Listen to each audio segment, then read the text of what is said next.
आपल्या सगळ्यांचे सहकारी मंत्रिमंडळातील आमचे सहकारी चंद्रकांतदादा पाटील, दुसरे सहकारी अनिल भाईदास पाटील, आपले महायुतीचे उमेदवार मावळ लोकसभा मतदारसंघाचे श्रीरंगाप्पा बारणे, उपस्थित सर्व आजी माजी विधिमंडळातील माझे सहकारी, भारतीय जनता पक्ष, राष्ट्रवादी काँग्रेस पक्ष, शिवसेना आणि सर्व RPIचे घटक, सर्व माझे मित्र पक्षांचे उपस्थित असणारे सन्माननीय पदाधिकारी, कार्यकर्ते, बंधू भगिनींनो, माझ्या तरुण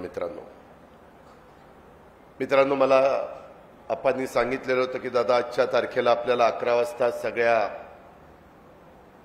महायुतीच्या कार्यकर्त्यांना एकत्रपणे घेऊन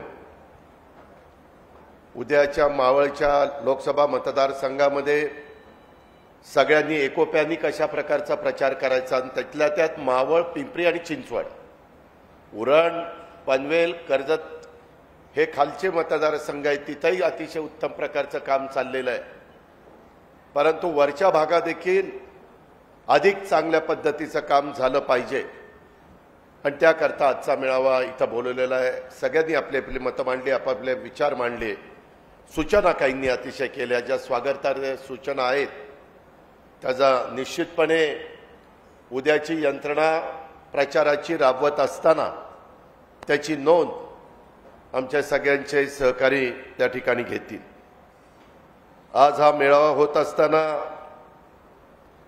मी यावेळेस असं ठरवलेलं होतं की नेहमी मी स्वर्गीय यशवंतराव चव्हाण साहेबांनी बेरीजेचं राजकारण आपल्याला शिकवलेलं आहे.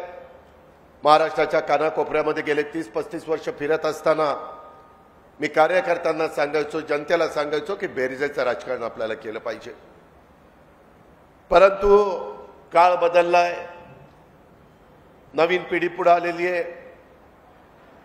पंतप्रधान नरेंद्र मोदी साहेबांचं नेतृत्व आपल्याला सगळ्यांना मिळालेलं आहे आणि त्याच्यामुळे बेरजेचं राजकारण करण्यापेक्षा आता इथून पुढं विकासाच्या राजकारणावरती अधिक भर आपण द्यायचा, अशा प्रकारचा निर्णय आम्ही सगळ्या राष्ट्रवादी काँग्रेस पक्षाच्या सहकारी मित्रांनी घेतला आणि यासाठीच आम्ही विकासाची वज्रमूठ, देशाचे पंतप्रधान नरेंद्र मोदी साहेबांना तिसऱ्यांदा कोणत्याही परिस्थितीमध्ये प्रचंड बहुमताने आपल्याला पंतप्रधान करायचं आहे आणि त्याकरता ही विकासाची वज्रमूठ आपण त्या ठिकाणी हाती घेतलेली आहे. हा देश 140 कोटी जनतेचा देश आहे. 18 पगड 12 बलुतेदार असे अनेक जाती धर्माचे लोक या देशामध्ये राहतात, गुण्या गोविंदांनी राहतात. देश एका सक्षम नेतृत्वाच्या हाती आज सुरक्षित वाटतोय आणि त्यामुळं आज तुमच्या माझ्या देशाची अर्थव्यवस्था जगामध्ये 5व्या क्रमांकावर आहे. ती आता मोदी साहेबांना तिसऱ्यांदा पंतप्रधान करून जगामध्ये तुमच्या माझ्या देशाची अर्थव्यवस्था 3ऱ्या क्रमांकावर आपल्याला आणायची आहे. हा देखील विश्वास आपण मतदारांना दिला पाहिजे.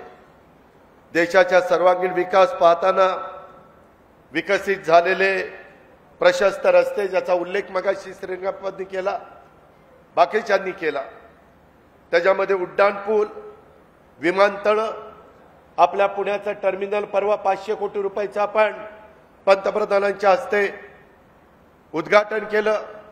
असे अनेक विमानतळ, अनेक टर्मिनल ही आपल्या देशामध्ये ह्या 5 वर्षाच्या काळामध्ये, मागच्या 5 वर्षाच्या काळामध्ये झालेली आहे. रेल्वेची वाहतूक, वंदे भारत सारख्या ट्रेनमध्ये बसल्यानंतर आपण खरोखरीच आपल्या भारतातल्या ट्रेनमध्ये बसलोय का, अशा प्रकारचा प्रश्न आपल्या सारख्याला पडतो. देशाचा संरक्षण विभाग हा अधिक मजबूत करण्याचं काम हे पंतप्रधानांच्या नेतृत्वाखाली त्या ठिकाणी झालेलं आहे. बंदरं असतील, अनेक बंदरांचा विकास आपण देश पातळीवर करतो. आपलं आता वाढवणचं पण बंदर पालघरच्या परिसरामध्ये जे अतिशय महत्त्वाचं बंदर आहे, त्याचंही काम लवकरच एकनाथराव शिंदे, देवेंद्रजी, आम्ही सगळेजण मंत्रिमंडळातले सहकारी हातामध्ये घेतोय आणि त्याच्यात पण केंद्र सरकारचं फार मोठं पाठबळ हे लागणार आहे. मित्रांनो, राज्यामध्ये मी कारभार करतो, हे सगळे सहकारी आमच्याबरोबर काम करतात. राज्याचा कारभार करत असताना साधारण 6 लाख कोटीचं बजेट हे आपल्या महाराष्ट्राचं आहे. पण देशाच्या पातळीवर काम करत असताना एवढा मोठा जम्मू काश्मीर पासून कन्याकुमारी पर्यंत पसरलेला हा आपला भारत देश आणि त्याच्यामध्ये लाखो कोटींची कामं चालत असतात. आज तुम्हाला आश्चर्य वाटेल, आपल्या इथं महाराष्ट्रात आम्ही 1 लाख कोटीपेक्षा जास्तीची कामं हातामध्ये घेतलेली आहेत आणि त्याच्यातून केंद्र सरकारची देखील भरीव अशा प्रकारची मदत. आता अटल सेतू या पुलावरून तुम्ही गेला तर किती चांगल्या पद्धतीनं आपण मुंबईमध्ये पोहोचतो. असे कितीतरी उदाहरणं मला तुम्हाला सगळ्यांना देता येतील.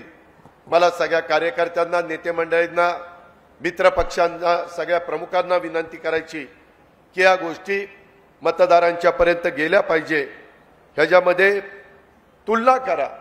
ही 10 वर्ष नरेंद्र मोदी साहेबांची, त्या 10 वर्षाच्या काळामध्ये आपल्या भारत देशाने काय काय प्रगती केली आणि मागच्या काळाची पण तुलना करा.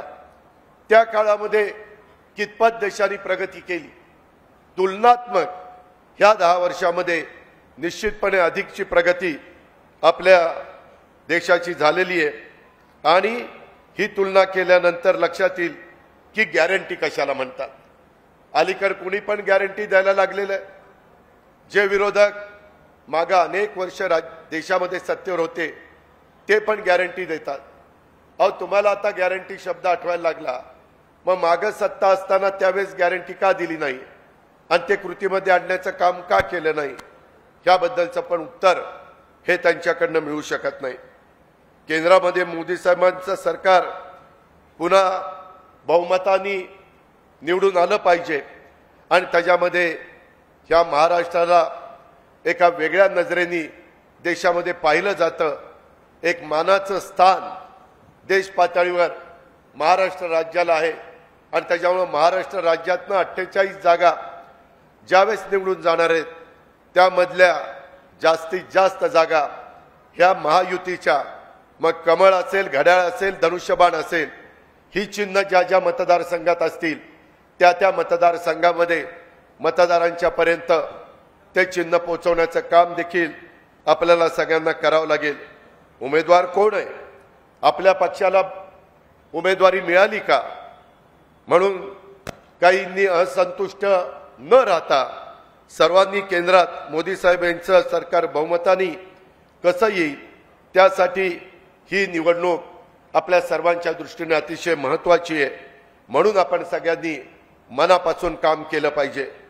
मोदी साहेब तिसऱ्यांदा पंतप्रधान करण्याचा निर्णय तुमच्या माझ्या देशातल्या बहुसंख्य मतदारांनी घेतलेलाच आहे. सर्वे जर बघितला तर त्याच्यामध्ये सर्वेमध्ये तसंच येतं. विरोधी पक्षामध्ये पंतप्रधान पदाचा सक्षम अशा प्रकारचा चेहरा नाहीये.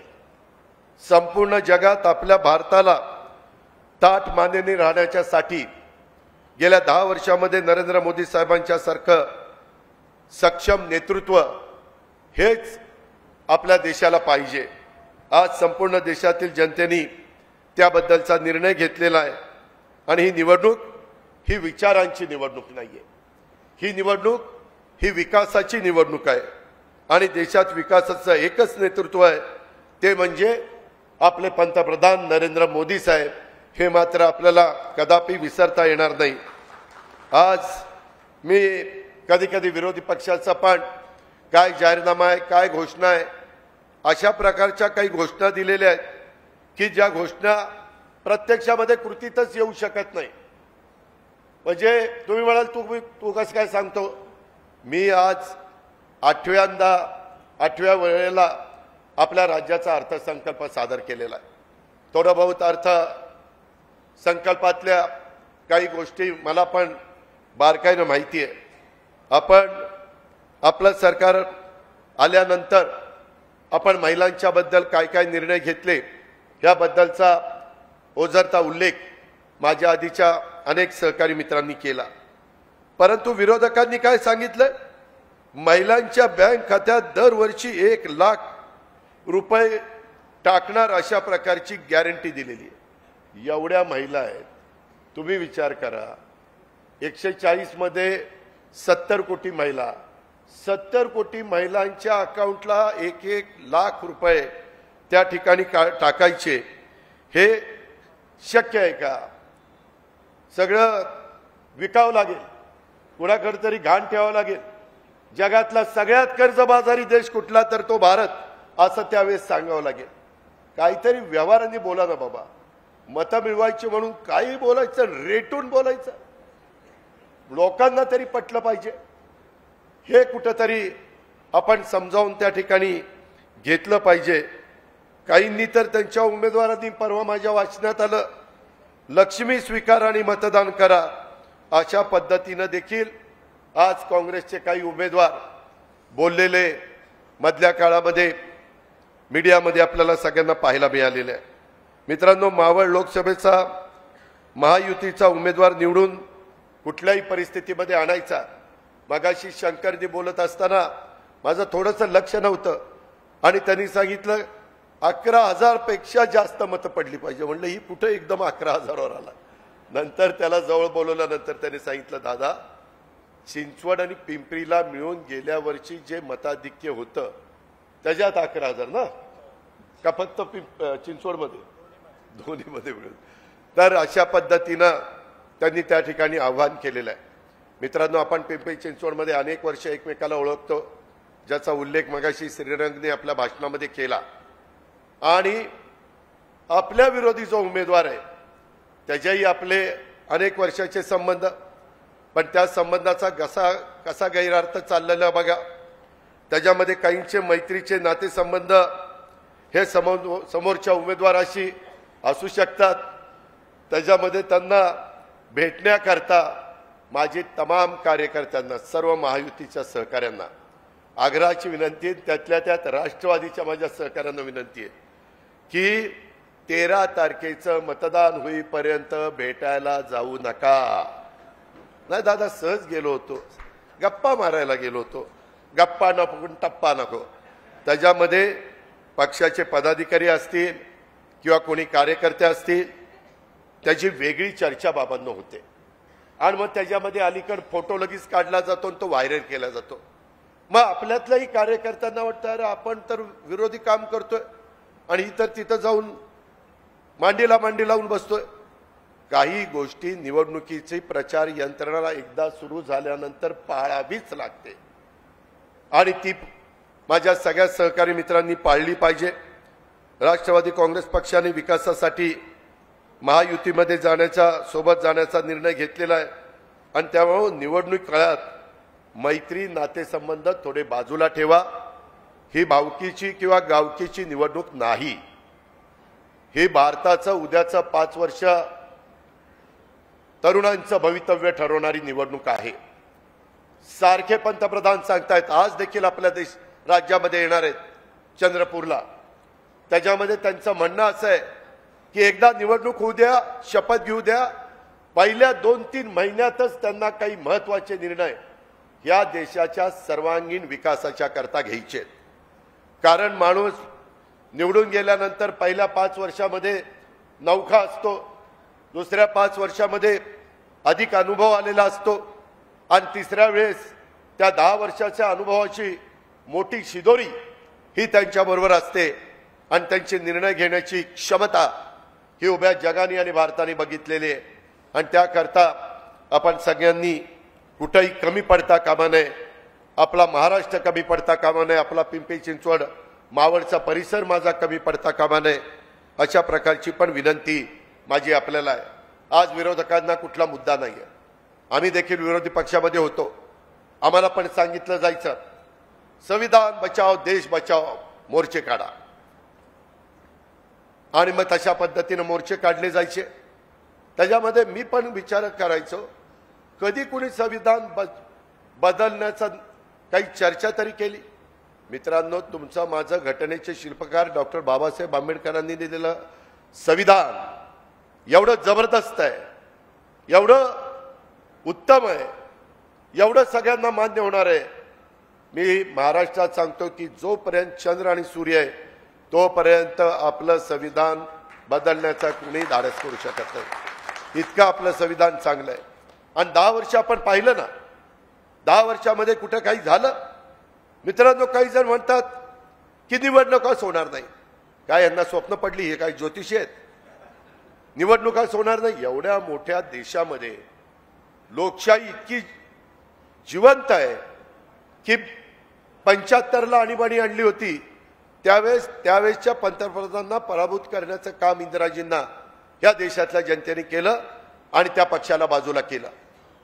हा इतिहास आपण विसरलेला नाहीये. आणि त्याच्यामुळं मतं मिळवण्याच्या करता कुठं ही शेवटचीच निवडणूक, इथून पुढे हुकुमशाही, वाटेल ते बोलायचं, त्याला काही अर्थ नाहीये. त्याचबरोबर म्हणायचं घटना आता बदलणार आहे. मित्रांनो, नीट ऐका. आपल्या देशामध्ये आजपर्यंत घटनेमध्ये अमेंडमेंट जी केली ती जवळपास 106 वेळेला केली. किती? महेशजी, त्याच्यामध्ये गोरक्षी 106 वेळेला केली. त्यामध्ये जवाहरलाल नेहरू पंतप्रधान असताना त्यांच्या कारकिर्दीमध्ये 17 वेळेला केली. 17 वेळेला. नंतर लाल बहादूर शास्त्री 2च वर्ष पंतप्रधान पद मिळालं, त्यावेळेस 3 वेळेला त्याच्यामध्ये अमेंडमेंट आणण्यात आली. इंदिरा गांधींना जी कारकीर्द मिळाली, 28 वेळेला घटनेमध्ये अमेंडमेंट आणण्याचं काम झालं. राजीव गांधींच्या 5 वर्षाच्या कारकिर्दीमध्ये 10 वेळेला अमेंडमेंट करण्याचं काम झालं. व्ही.पी. सिंगांच्या काळामध्ये ही देखील 7 वेळेला अमेंडमेंट करण्याचं काम झालं घटनेच्या बाबतीत. आणि पी.व्ही. नरसिंहरावांनी 10 वेळेला केलं. वाजपेयी साहेबांच्या काळात 14 वेळेला झालं. मनमोहन सिंगांच्या काळात 6 वेळेला झालं. नरेंद्र मोदी साहेबांच्या काळामध्ये त्या ठिकाणी 8 वेळेला झालं. आणि मोरारजींच्या काळात 2 वेळेला झालं. त्यांच्या कुणाच्या काळामध्ये झालं तर चर्चा करत नाही. मी तुम्हाला आवर्जून सांगेन, तुम्ही सगळे प्रमुख मान्यवर आहात. तुम्हाला इथं वेगवेगळ्या भागामध्ये त्या ठिकाणी मीटिंग घ्यायच्यात. त्याच्यामध्ये जास्त अधिकारवाणीनं पंतप्रधान मोदी साहेबांच्या काळामध्ये घटना दुरुस्ती जी झाली, 121 घटना दुरुस्ती झाली. 1 नेशन 1 टॅक्स हे करायचं होतं. पी.व्ही. नरसिंहरावजींच्याच काळामध्ये ते करायच्याबद्दलची चर्चा सुरू झाली आणि फायनल वेगवेगळ्या राज्यांनी आणि केंद्र सरकारनी मोदी साहेब पंतप्रधान झाल्यावर केलं ती 121 घटना दुरुस्ती अमेंडमेंट. काय त्याच्यामध्ये चुकीचं झालं? तुम्ही समजून घ्या. कधी कधी काय होतं, आपल्याला काही माहिती नसतं, आपण काहीतरी कुणीतरी बोलल्यानंतर तसंच ऐकतो आणि पुढे जातो. त्याच्यानंतर मोदी साहेबांनी 102वी घटना दुरुस्ती केली. काय केली? यामध्ये सामाजिक आणि शैक्षणिक दृष्ट्या मागासवर्गीयांच्यासाठी राष्ट्रीय मागासवर्ग आयोग म्हणून ओळखल्या जाणाऱ्या आयोगाची स्थापना करण्याची तरतूद केली. काय वाईट केलं? करायला नको होती? ह्या शाळांचा याला काही विरोध होता? उगीच उचलली जीभ लावली टाळायला.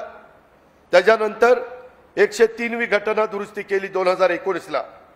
हे लोकसंख्येतील मागासवर्गीय समाजाला आरक्षण आहे, आदिवासी समाजाला आरक्षण आहे, आपल्या इथं ओबीसी समाजाला आरक्षण आहे, आपल्या इथं एनटीला आरक्षण आहे. परंतु काही वर्ग असा आहे ना या राज्यामध्ये, या देशामध्ये, देशामध्ये की जो त्या समाजाला, गरीबातल्या गरीब माणसाला काहीच आरक्षण मिळत नाही. तो म्हणतो, अरे माझा काय विचार केला? आमच्यातले ठराविक लोक असतील ना श्रीमंत, ठराविक लोकांचं चांगलं चाललेलं असेल, पण माझं काय?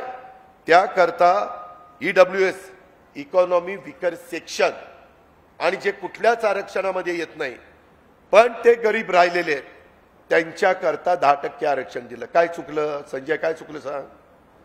ह्याचा विचार करा ना. ह्यामध्ये दुर्बल घटकांना आर्थिकदृष्ट्या आपल्या देशातले जे आरक्षणापासून वंचित राहिले होते अशांना आरक्षण मिळालं. उलट आता त्याच्या संदर्भातल्या ज्यावेळेस काही भरत्या होतात, कुठं काही संधी द्यायचा प्रसंग येतो, त्यावेळेस त्या घटकाला पण आता याच्यातनं संधी मिळालेली आहे. 104वी घटना दुरुस्ती केली मोदी साहेबांनी. राज्य विधिमंडळातील SC आणि ST च्या जागा संपुष्टात आणण्याची मुदत ही 70 वर्ष होती ती 80 वर्षापर्यंत वाढवली। काय वाईट केलं? आरपीआयच्या पण सगळ्या माझ्या भीमशक्तीच्या आणि सगळ्या सहकाऱ्यांनी ही गोष्ट लक्षात घेतली पाहिजे। यामध्ये त्यात अँग्लो इंडियन समुदायाच्या लोकसभा आणि राज्य विधिमंडळातल्या आरक्षित जागा काढून टाकली, काढूनच टाकायला पाहिजे होती। आमच्या इथं एक अँग्लो इंडियनचा आमदार होता, आता एकही अँग्लो इंडियन माणूसच मिळत नाही। ब्रिटिशांच्या काळामध्ये गोष्ट ठीक होती, देशाला स्वातंत्र्य मिळून 75 वर्षापेक्षा जास्त काळ झाला, त्याकरता ती घटना दुरुस्ती केली आणि ती देशाच्या हिताची होती। 105वी घटना दुरुस्ती सामाजिक आणि शैक्षणिक दृष्ट्या मागासवर्ग एसीबीसी ओळखण्याची राज्य सरकारची शक्ती पुनर्संचित त्या ठिकाणी केली। हे पण अतिशय योग्य केलं। 106वी घटना दुरुस्ती महिला आरक्षण विधेयक, मगाशी दादांनी त्याचा उल्लेख केला। आज माझ्या एवढ्या महिला तिथं बसलेल्या आहेत, त्याच्यामध्ये एससी आणि एसटी साठी राखीव असलेल्या लोकसभा, राज्यसभा, विधानसभा आणि दिल्लीच्या राष्ट्रीय राजधानीच्या प्रदेशाच्या विधानसभेतील सर्व जागांपैकी 1/3 महिलांच्यासाठी राखीव ठेवण्याच्या बद्दलचा निर्णय 106वी घटना दुरुस्ती करताना तिथं करण्यात आला। काय चुकीचं झालं बाबांनो? त्या काळामध्ये 47 सालची परिस्थिती आणि त्यावेळेची भौगोलिक परिस्थिती, राजकीय परिस्थिती ती बघून घटनेचे शिल्पकार डॉक्टर बाबासाहेब आंबेडकरांनी आपल्याला घटना दिली। पण राज्यकर्ते कुणी असले, मी तर बाकीच्यांचं जर वाचून दाखवलं तर वेळ बराच जाईल, पण काही प्रमुख गोष्टी ह्या तुम्हाला माहिती असाव्यात, त्याच्याकरता ह्या सगळ्या गोष्टीचा उल्लेख मी आपल्या सगळ्यांच्या समोर केला। सीएचं ऍक्ट, नागरिकत्व सुधारणा कायदा, ह्याच्यात पण मुस्लिम समाजामध्ये कारण नसताना गैरसमज पसरवण्याचं काम चाललंय। तुम्ही नीटपणे त्याचा अभ्यास करा, यामध्ये कुठेही काही कुणावरही अन्याय होणार नाही। उलट देशाच्या बाहेरचा जो आपला समाज आहे त्याला एक संरक्षण देण्याचं काम त्याच्यातनं केलेलं आहे। आणि काही जर काय म्हणतात, आपल्या इथले मुस्लिमांना बाहेर काढण्याच्या करता हा कायदा आणला। दादांत खोट आहे, साफ खोट आहे। आज विरोधकांना विकासाच्या मुद्द्यावर मोदी साहेबांच्या विरोधामध्ये बोलता येत नाही, विकासाच्या मुद्द्यावर एनडीए सरकारच्या विरोधात बोलता येत नाही। त्याच्याकरता अशा पद्धतीनं काहीतरी त्या ठिकाणी काय सोडतो आपण,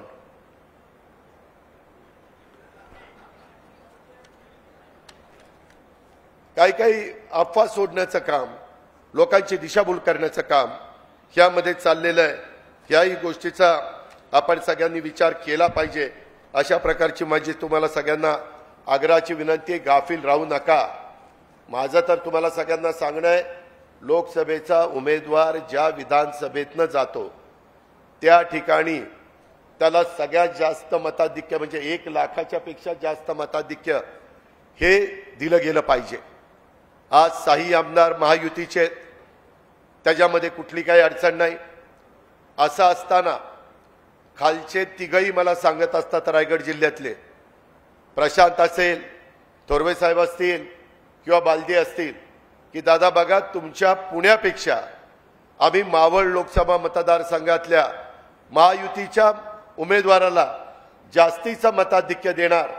हा आपल्या पुणे जिल्ह्याचा, आपल्या मावळ नावच मावळ आहे, मावळचा पिंपरी चिंचवडचा हा आपला कमीपणा आहे।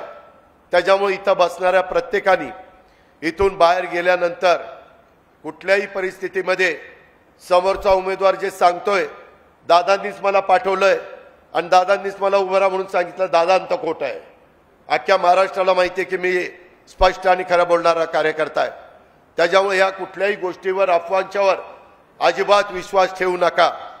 त्यामध्ये धनुष्यबाण एके धनुष्यबाण हेच आपल्याला लोकसभेच्या निवडणुकीच्या निमित्तानं मावळ लोकसभा मतदारसंघामध्ये चालवायचं आहे आणि तेच आपल्याला निवडून आणायचं आहे। अशा प्रकारची आपल्याला सगळ्यांना आग्रहाची, नम्रतेची, कळकळीची विनंती करतो आणि कुठल्याही परिस्थितीत पुन्हा पुन्हा सांगतो, खोट्या नाट्या प्रचाराला किंवा खोट्या नाट्या अफवांवर अजिबात विश्वास ठेवू नका। हलक्या कानाचं अजिबात राहू नका. कुठं काही कळलं तर ताबडतोब एकमेकाशी शंकाचं निरसन करा आणि एक उत्तम पद्धतीचं प्रचाराची यंत्रणा आपल्या या मावळ लोकसभा मतदारसंघामध्ये, पिंपरी चिंचवड आणि मावळ ह्या विधानसभा मतदारसंघामध्ये राबवा. त्याकरता आम्ही सगळेजण तुमच्या पाठीशी आहोत. एकनाथराव शिंदे, देवेंद्रजी, मी आणि महायुतीचे सगळे माझे घटक पक्ष हे आपल्या पाठीशी आहेत. आणि इतर जी काही कामं मगाशी आपली राज्य सरकारच्या संबंधातली राहिली असतील तर ती पण उद्याची आचारसंहिता संपल्यानंतर महायुतीचं सरकार ती पण कामं विधानसभेची निवडणूक सुरू व्हायच्या आधी मार्गी लावेल अशा प्रकारचा शब्द देतो आणि आपली रजा घेतो. जय हिंद, जय महाराष्ट्र. एबीपी माझा, उघडा डोळे बघा नीट.